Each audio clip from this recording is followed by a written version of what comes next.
భగవద్గీత గీతామకరందం 7వ అధ్యాయం 10వ శ్లోకం. బీజం మాం సర్వభూతానాం విద్ధి పార్థ సనాతనం బుద్ధిర్బుద్ధి మతారాంసి తేజస్వినామహం. ఓ అర్జున, నన్ను సమస్త ప్రాణుల యొక్క శాశ్వతమైన బీజములను మరియు బుద్ధిమతుల యొక్క బుద్ధియు ధీరుల యొక్క ధైర్యమును నేనే అయి ఉన్నాను. సమస్త ప్రాణకోట్లకు బీజం ఎవరు? పరమాత్మ.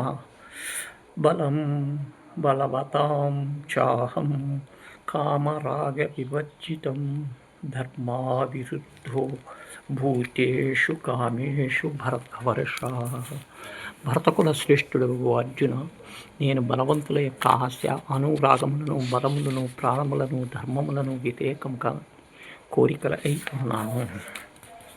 పరమాత్మ ఎట్టివాడు? సత్వములో సమస్త గుణ సమోవిజిత సమస్తంగా ఆరాధుడు.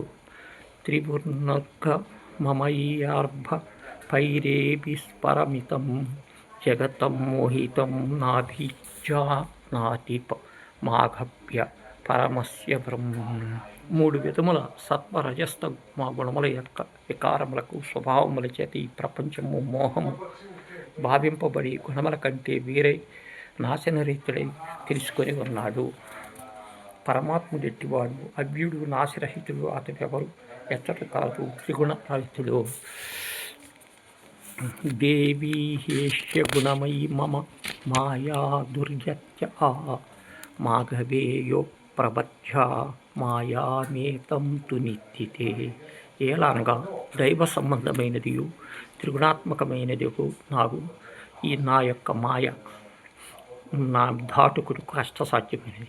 ఎవరు నన్నే శరణ పొందుతున్నారో వారి మాయ దాటివేయగలను. మాయ దాటివేయగలను.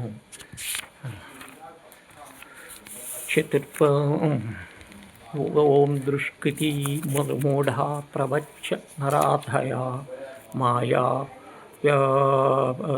మూఢా ప్రవర్త నరాధయ మాయామహృతో అసురం భావమాశ్రుతే.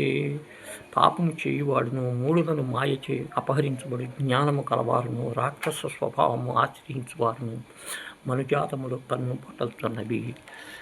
మనుజులకు జ్ఞానము మాయా అంటే